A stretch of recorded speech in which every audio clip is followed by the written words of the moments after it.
프롤로그. 우주는 자신을 잊지 않는다. 밤의 하늘을 올려다볼 때마다 우리의 시선은 수십억 년 전으로 향한다. 그 빛이 이곳까지 오는 동안 별은 이미 식었고 행성은 먼지로 흩어졌을지 모른다. 그럼에도 불구하고 우리는 여전히 그 빛을 본다. 우주가 우리에게 보여주는 것은 언제나 기억이다. 모든 별빛은 나는 있었다는 우주의 고백이다. 그리고 그 고백은 결코 사라지지 않는다. 빛은 시공간을 건너 어둠 속에서도 길을 잃지 않는다. 과학의 언어로 말하자면 이것은 단지 과거의 빛이 도달하는 현상일 뿐일지도 모른다. 하지만 조금 더 깊이 들여다보면 그 현상 안에는 우주의 자기 인식이 숨어 있다. 우주는 스스로를 바라보고 스스로를 기록한다. 그 기록이 바로 정보다. 그 정보는 벽에 새겨진 수식으로 남기도 하고 공간의 미세한 떨림으로 머물기도 하며 혹은 흐름으로 다시 태어나 별과 생명 그리고 인간의 생각이 된다. 이 영상은 그 정보를 읽는 여정이다. 그 여정의 첫 번째 거울은 ADS-CFT다. 그곳에서 우리는 우주의 경계를 바라본다. 정보는 벽 위에 새겨지고 그 벽이 안쪽의 세계를 비춘다. 우주는 거대한 홀로그램처럼 경계의 코드로부터 자신을 만들어낸다. 두 번째 거울은 QMM, 퀀텀 메모리 매트릭스이다. 그곳에서 시공간은 더 이상 단순한 무대가 아니다. 그것은 기억하는 존재다. 모든 입자와 사건의 흔적은 시공간의 미세한 셀에 각인되어 우주의 기억을 이루는 거대한 직조물이 된다. 그리고 마지막 거울은 IGRUQFT다. 늘 그렇듯이 그곳에서 정보는 흐른다. 기억은 정지된 기록이 아니라 끊임없이 순환하며 새로운 질서를 만든다. 정보의 흐름은 힘이 되고 그 힘은 곧 존재의 언어가 된다. 우주는 경계에 새겨지고 공간에 기억되고 흐름 속에서 다시 살아난다. 그 모든 과정을 관통하는 단 하나의 진실이 있다. 정보는 결코 사라지지 않는다. 그 진실은 단순한 물리 법칙이 아니라 존재의 방식이며 우주의 윤리이자 우리 자신이 여전히 여기에 존재하는 이유다. 이 영상은 물리학의 이야기를 하지만 궁극적으로는 기억과 존재의 이야기다. 우리가 세상을 이해하려는 그 순간 우주는 우리를 통해 자신을 다시 이해한다. 우리는 그저 먼 별을 바라보는 존재가 아니다. 우리는 우주가 스스로를 회상하기 위해 만들어낸 의식이다. 이 영상을 음미하는 동안 당신은 우주가 남긴 흔적들을 읽게 될 것이다.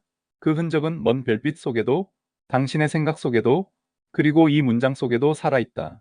우주는 자신을 잊지 않기 위해 인간을 만들었다. 우리는 기억하는 시공간의 눈이다. 1장 블랙홀의 수수께끼 정보는 어디로 가는가? 겨울이 깊어가던 1974년에 영국 케임브리지 스티븐 호킹은 벽난로 앞에서 손바닥만 한 노트에 계산을 하고 있었다. 손이 떨릴 정도로 추웠지만 머릿속은 불타고 있었다. 양자역학이 옳다면 블랙홀은 완벽한 감옥이 아닐지도 모른다. 그는 그날 세상을 뒤흔드는 결론을 내렸다.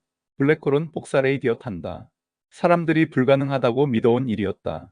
빛조차 빠져나올 수 없는 곳에서 에너지가 흘러나온다니. 호킹은 일반 상대론과 양자역학을 동시에 적용해 계산했다. 사건의 지평선 근처의 공간이 완전히 텅 빈 것이 아니라 가상 입자들이 순간적으로 생겼다 사라지는 끓는 수프 같다는 사실을 이용했다. 그의 계산에 따르면 한 입자가 빠져나가고 다른 입자가 블랙홀 속으로 떨어질 때 그 과정에서 에너지가 조금씩 새어나가며 블랙홀이 서서히 증발한다. 그것이 오늘날 호킹 복사 호킹 레이디에이션라 불리는 현상이다. 그런데 문제는 그 이후였다. 복사가 완전히 열적 서멀이라면, 즉 아무 정보도 담지 못한 무작위한 복사라면 결국 블랙홀은 증발 후 아무 흔적도 남기지 않는다. 그 안에 들어있던 별의 구조, 입자의 배열, 물질의 정체성 모두 사라진다. 정보가 사라진다. 호킹 자신도 이 결과가 마음에 들지 않았다. 하지만 수학이 그렇게 말하고 있었다. 양자역학은 모든 사건이 유니터리 단일성하게, 즉 되돌릴 수 있는 과정임을 가르친다. 한 입자의 과거 상태를 알면 미래를 예측할 수 있고 미래를 완벽히 알면 과거로 되돌릴 수도 있다. 그것이 확률적이더라도 정보는 사라지지 않는다. 그런데 블랙홀은 이 법칙을 어긴다. 한쪽은 모든 걸 기억해야 한다고 말하고 다른 한쪽은 완전히 지워야 한다고 말한다. 호킹은 이렇게 중얼거렸다. 이것이 바로 블랙홀 정보 역설 인포메이션 패러닥스이다. 수십 년이 흘렀다. 세계 곳곳의 물리학자들이 이 역설을 풀기 위해 머리를 맞댔다. 어떤 이는 우주의 경계면 바운더리에 정보가 저장된다고 주장했고 다른 이는 시공간 그 자체가 기억 능력을 가질 수 있다고 상상했다. 어떤 이들은 정보가 사라지는 게 아니라 단지 우리가 그 경로를 아직 모르고 있을 뿐이라 했다. 이 과정에서 등장한 여러 사상들은 현대 물리학을 완전히 새롭게 바꾸었다. 그 중에서도 세 가지는 서로 다른 방향에서 이 수수께끼를 향해 다가간다. 첫 번째 이야기 경계에 새겨진 우주 에드 SCFT. 1997년 젊은 이론물리학자 후안 말다세나는 놀라운 제안을 한다. 어쩌면 우리가 사는 우주는 거대한 홀로그램일지도 모른다. 그의 이론에 따르면 모든 물리 정보는 공간의 경계면, 즉 낮은 차원의 표면에 저장되고 그 정보가 3차원 안쪽 세계를 만들어낸다는 것이다. 이것이 바로 에드-SCFT 대응성. 세상이 벽에 투사된 거대한 그림과 같다는 이 아이디어는 블랙홀의 엔트로피 정보량이 면적에 비례한다는 사실과 절묘하게 맞아떨어졌다. 그러나 문제는 있었다. 이 이론이 작동하려면 우주는 반 드 시터 공간, NT 디 시터 스페이스, 즉 음의 공유를 가진 특수한 공간이어야 한다. 하지만 우리가 사는 우주는 팽창하며 오히려 양의 공률, 즉 드 시터 공간 디 시터 스페이스에 가깝다. 경계면 이론은 아름답지만 실제 우주와는 어딘가 어긋나 있었다. 두 번째 이야기 기억하는 시공간 QMM. 이제 등장하는 새로운 발상 퀀텀 메모리 매트릭스 QMM. 이 이론은 묻는다. 왜 굳이 경계에 새겨야 하는가? 시공간의 몸체 자체가 정보를 저장한다면? QMM은 우주의 공간을 수없이 많은 작은 셀, 즉 플랑크 길이 크기의 미세한 양자 공간으로 나눈다. 각 셀은 고유한 양자 상태를 가지고 물질이나 빛, 중력이 지나갈 때 그 흔적이 각인 임프린트로 남는다. 마치 스펀지가 물결의 모양을 기억하듯 시공간 자체가 지나간 사건을 저장하는 거대한 기억 장치가 되는 것이다. 블랙홀은 그 기억이 가장 농축된 장소다. 떨어지는 입자의 정보는 사라지는 게 아니라 사건 지평 근처의 시공간 셀에 기억되어 있다. 그리고 블랙홀이 증발하며 방출하는 호킹 복사 속에 그 정보가 조금씩 되살아나며 세상으로 흘러나온다. 정보는 사라지지 않는다. 다만 다른 형태로 남을 뿐이다. 세 번째 이야기 정보의 흐름으로 보는 우주 IG RUEQFT. 마지막으로 등장하는 것은 IG RUEQFT, 즉 Information Gauge Renormalizable Unified Entanglement Dash Entropy Quantum Field 시리. 이 복잡한 이름의 이론은 한마디로 정보를 전자기장처럼 게이지 장게이지 필드로 다루자는 발상이다. 우주에는 전하와 스핀 질량뿐 아니라 정보 자체가 물리적 흐름을 가진다고 본다. 이 정보의 흐름이 얽힘 엔탱글러먼트를 만들고 그 얽힘이 중력이나 질량 같은 현상으로 드러난다. 즉 모든 힘과 입자는 정보 흐름의 다른 얼굴이라는 것이다. 이 이론은 QMM과 깊이 닮았다. 둘 다 시공간을 정보의 역동적 주체로 보며 정보 보존을 우주의 근본 법칙으로 삼는다. 하지만 IGRUEQFT는 보다 근본적으로 이 흐름을 수학적으로 기술하는 게이지 대칭의 형태로 표현한다는 점에서 QMM보다 더 넓은 통일적 시야를 갖는다. 블랙홀의 수수께끼는 아직 풀리지 않았다. 그러나 이제 우리는 새로운 언어를 얻게 되었다. 경계에 새겨진 정보에 대해 SCFT, 공간에 저장된 기억 QMM, 그리고 흐름으로 작동하는 정보의 힘 IGRUEQFT. 이 세 가지 시선은 서로 경쟁하면서도 어쩌면 하나의 진실을 다른 방향에서 비추는 세계의 거울일지도 모른다. 우주는 우리에게 무엇을 잊지 말라고 말하는가? 2장. 경계에 새겨진 우주 에드 SCFT의 거울. 한때 사람들은 우주를 무한한 공간이라고 믿었다. 끝도 벽도 경계도 없는 곳. 하지만 물리학자 후안 말다세나는 정반대의 상상을 했다. 만약 우리가 사는 세계가 사실은 벽에 새겨진 정보의 그림자라면 어떨까? 그의 질문은 1997년 한 장의 논문으로 세상을 바꿔놓았다. 이 논문에는 짧지만 충격적인 문장이 있었다.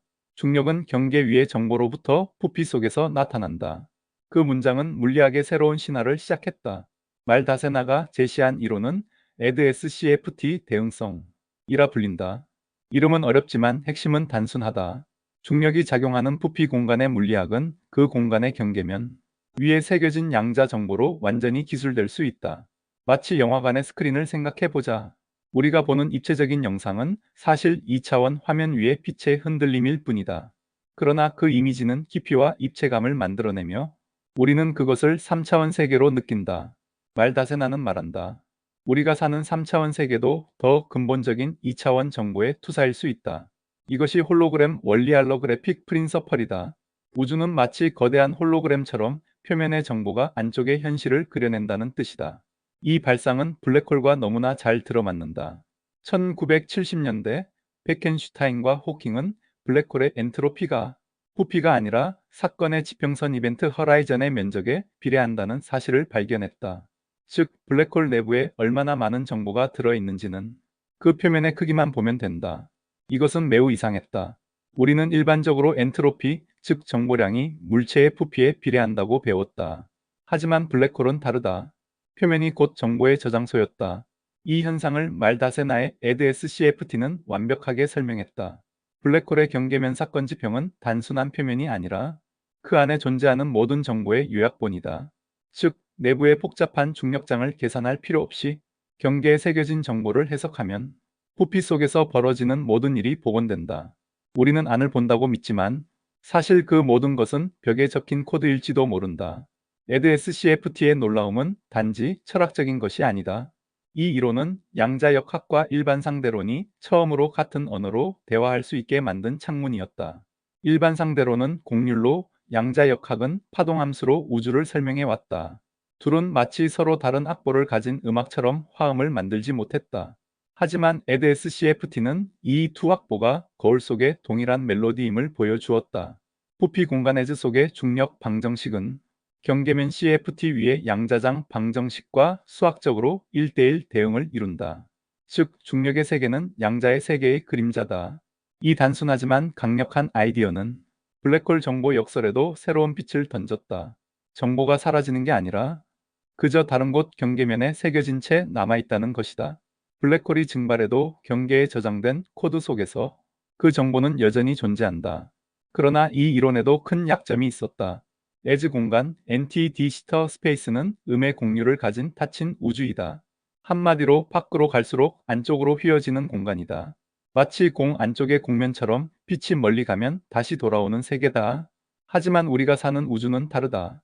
우리의 우주는 팽창하는 드 시터 디 시터 공간이다. 양의 곡률, 즉 밖으로 계속 펼쳐지는 세계다. EDSCFT는 아름답지만 그 수학적 배경이 우리의 실제 우주와는 정반대인 것이다. 그래서 물리학자들은 묻는다. EDSCFT가 현실의 우주에도 적용될 수 있을까? 만약 우리 우주에 경계가 없다면 정보는 어디에 새겨지는가? 말다세나의 이론은 여전히 가장 강력한 수학적 실험실이다. 하지만 이론의 완전한 현실화에는 경계 없는 경계 이론, 즉 시공간 내부에서 정보가 스스로를 저장하고 재생할 수 있는 새로운 해석이 필요하다. 이때 등장하는 것이 바로 퀀텀 메모리 매트릭스 QMM이다. EDSCFT의 진정한 가치는 단지 이론적 아름다움이 아니다. 그것은 물리학자들에게 정보는 항상 어딘가에 보존된다는 믿음을 남겼다. 그 믿음은 이후의 세대에게 씨앗처럼 전해졌다. 그 씨앗 위에서 QMM은 자라났다. QMM은 경계가 아니라 부피 그 자체가 기억한다고 말한다. 즉, EDSCFT의 거울을 깨뜨리고 거울 안으로 들어가는 발상이다. 시공간의 벽을 넘어 공간 그 자체가 정보를 기억한다면 어떨까? EDSCFT가 정보의 위치를 말해 주었다면 QMM은 정보의 동작을 설명하려 한다. 정보는 단순히 새겨져 있는 것이 아니라 흐르고 저장되고 회수되는 생명체 같은 존재라는 것이다. 거울에서 시공간으로 우리는 이제 두 개의 세계를 본다. 하나는 거울의 세계의 EDSCFT, 그리고 다른 하나는 기억의 세계 QMM. 거울은 완벽한 반사체지만 그 너머의 세계는 언제나 미스터리다. QMM은 그 거울 너머, 시공간 자체의 심장부로 들어가려는 시도다. 우주는 어디에 정보를 새기는가? 그 기억은 어떤 언어로 쓰여 있는가? 3장. 기억하는 시공간 퀀텀 메모리 매트릭스의 발상. 어떤 과학자들은 우주를 거대한 시계라고 부른다. 정밀하게 맞물린 톱니바들이 돌고 그 안에서 별들이 태어나고 사라진다. 하지만 만약 우주가 단순한 시계가 아니라 기억을 지닌 존재라면 어떨까? 시계는 흘러간 시간을 잊지만 기억하는 우주는 모든 순간을 저장한다. 그 안에 모든 사건, 빛 한 줄기, 입자의 진동 하나까지. 그 흔적은 사라지는 대신 시공간의 조직 속에 각인된다. 이것이 바로 퀀텀 메모리 매트릭스 QMM의 출발점이다. 고전 물리학에서 시공간은 단지 무대였다. 입자들은 그 위에서 춤을 추고 중력은 무대를 살짝 휘게 할 뿐이었다. 시공간은 말이 없었다. 그저 존재할 뿐 어떤 정보도 기억하지 않는 배경이었다. 하지만 QMM의 물리학자들은 이렇게 묻는다. 왜 시공간이 아무것도 하지 않는다고 생각하는가? 플랑크 길이 약 10의 마이너스 35제곱미터. 우주에서 상상할 수 있는 가장 작은 척도에 도달하면 시공간은 더 이상 매끄러운 연극 무대가 아니다. 그 대신 셀이라 불리는 미세한 양자 단위들로 구성되어 있다. 마치 디지털 사진이 수많은 픽셀로 이루어져 있듯 우주의 무대도 픽셀화된 공간인 셈이다. 그런데 이 셀들은 단순한 점들이 아니다. 각 셀은 하나의 작은 양자 시스템, 즉 자신만의 힐베르트 공간과 상태를 갖는다. 다시 말해, 우주는 정보를 저장할 수 있는 양자 격자로 이루어져 있다. 그리고 그 격자에 남는 것이 바로 양자 각인 퀀텀 임프린트이다. 우리가 어떤 일을 기억하는 이유는 뇌 속 신경세포의 연결이 미세하게 바뀌기 때문이다. 마찬가지로 QMM에서 시공간이 사건을 기억하는 방식은 양자 각인을 통해 이루어진다. 한 입자가 공간의 한 지점을 통과할 때 그 순간의 에너지, 스핀, 위상, 운동량 등이 그 지점의 시공간 셀에 흔적을 남긴다. 이 흔적은 수학적으로 각인 연산자 I, X로 표현된다. IX는 F 등등. 이는 곧 이곳을 지난 모든 양자 사건의 정보를 기록하는 하나의 기호다. 즉, 시공간은 단순히 물질의 경로를 허락하는 장소가 아니라 그 사건을 받아 적는 존재다. 그 기록은 눈에 보이지 않지만 플랑크 스케일의 미세한 격자 속에 새겨진다. 우주가 그토록 조용히 흐르는 이유는 모든 소리를 그 속에 담고 있기 때문일지도 모른다. QMM은 물질과 시공간을 서로 정보를 주고받는 두 존재로 본다. 양자장입자는 시공간에 각인을 남기고 시공간은 그 정보를 다시 물질에 되돌려준다. 이 상호작용은 단지 철학이 아니다. 수학적으로는 상호작용 해밀토니안 HINT으로 표현된다. HINT는 다음과 같다. 이 방정식은 장과 시공간이 서로를 쓰다듬는 물리학적 시를 의미한다. 입자가 지나갈 때 시공간은 살짝 진동하고 그 떨림은 그 입자의 기억을 품는다. 그리고 훗날 그 흔적은 다시 다른 입자에게 영향을 미친다. 정보는 흐른다. 하지만 사라지지 않는다. QMM의 물리학자들에게 블랙홀은 단지 파괴의 구멍이 아니다. 오히려 그것은 우주의 가장 완벽한 하드디스크다. 물질이 블랙홀에 떨어질 때 그 정보는 안쪽으로 삼켜지는 것이 아니라 사건지평 부근의 시공간 셀들에 각인된다. 그 셀들은 압도적인 중력 속에서도 흔적을 남긴다. 이후 블랙홀이 서서히 증발하며 방출하는 호킹 복사 속에는 그 각인의 미세한 변화가 실린다. 즉, 복사 스펙트럼은 완전히 열적이지 않다. 조용하지만 분명한 패턴, 과거의 이야기가 그 속에 담겨 있다. 정보는 불길 속에서도 타지 않는다. 단지 다른 언어로 다시 쓰일 뿐이다. QMM이 제안하는 새로운 우주의 원리는 다음과 같다. 국소적 저장 로컬 엔코딩. 정보는 시공간 전체가 아닌 각 셀 단위로 저장된다. 즉, 우주는 거대한 데이터베이스라기보다 수십억 개의 독립적인 기억 촉각들로 구성되어 있다. 유니터리 보존. 정보는 절대 소멸하지 않는다. 시공간과 물질이 서로의 상태를 바꾸더라도 전체의 총합 정보량은 변하지 않는다. 공변성 코바리언스. 관찰자의 시점이 바뀌어도 기억의 내용은 동일하다. 즉, 정보는 좌표계의 선택에 독립적이다. 자연스러운 자외선 차단 UV, 레귤라리제이션. 시공간의 이산적 구조는 무한대 발산 문제를 자동으로 억제한다. 우주는 스스로 수학의 폭주를 방지하는 안정장치를 가지고 있다. 이 법칙들은 단순한 추정이 아니라 양자 장론과 일반 상대론이 만날 때 필연적으로 요구되는 정보의 대칭성이다. 과학은 종종 인간의 마음을 비추는 거울이다. QMM의 개념을 들여다보면 그 구조는 인간의 기억 시스템과 놀라울 정도로 닮아 있다. 우리는 경험을 뇌의 연결망에 각인시키며 그 기억은 시간이 지나도 완전히 사라지지 않는다. 때로는 왜곡되고 변형되며 꿈속에서 다시 떠오른다. 우주도 마찬가지다. 그 역시 자신이 겪은 모든 사건의 흔적을 남기고 그 흔적이 물리법칙의 형태로 재현된다. QMM은 우리에게 말한다. 기억은 의식의 특권이 아니다. 우주 자체가 하나의 거대한 기억이다. 그러나 QMM은 완전한 종착지가 아니다. 그것은 정보의 저장에 집중하지만 정보가 어떻게 흐르고 작용하는지를 완전히 설명하지는 못한다. 그래서 등장한 것이 IGRUQFT, 즉 정보 게이지 이론이다. 그 이론에서는 정보의 흐름 자체가 하나의 물리적 장필드이며 QMM의 기억셀은 그 흐름을 지탱하는 격자 구조로 재해석된다. QMM이 시공간의 기억을 이야기했다면 IGRUQFT는 시공간의 의식을 이야기하기 시작한다. 우주는 기억한다. 밤하늘을 바라보면 별빛이 우리에게 도달하기까지 수천 년이 걸린다. 그 빛은 과거의 메시지이며 우주는 그것을 결코 잊지 않는다. QMM은 바로 그 사실을 수학의 언어로 옮겨놓은 시도다. 우주는 실수하지 않는다. 잊지 않고 모든 것을 기억하며 그 기억을 다시 새로운 형태로 되돌린다. 정보는 사라지지 않는다. 그것은 공간이 되고 시간의 결이 되며 우리의 존재를 구성하는 근본 재료가 된다. 다시 말해 QMM은 우주를 기억의 유기체로 본다. 그 속에서 우리는 단지 한 줄기의 흔적이지만 동시에 우주의 기억을 다시 쓰는 펜이기도 하다. 다음 영상에서는 IGRUEQFT 이론과 함께 이 세 가지 정보론적 우주론의 공통점과 차이점, 검증 가능성, 그 철학적 의미에 대해 살펴보도록 하겠다. 오늘 내용이 유익했다면 구독과 좋아요도 눌러주세요.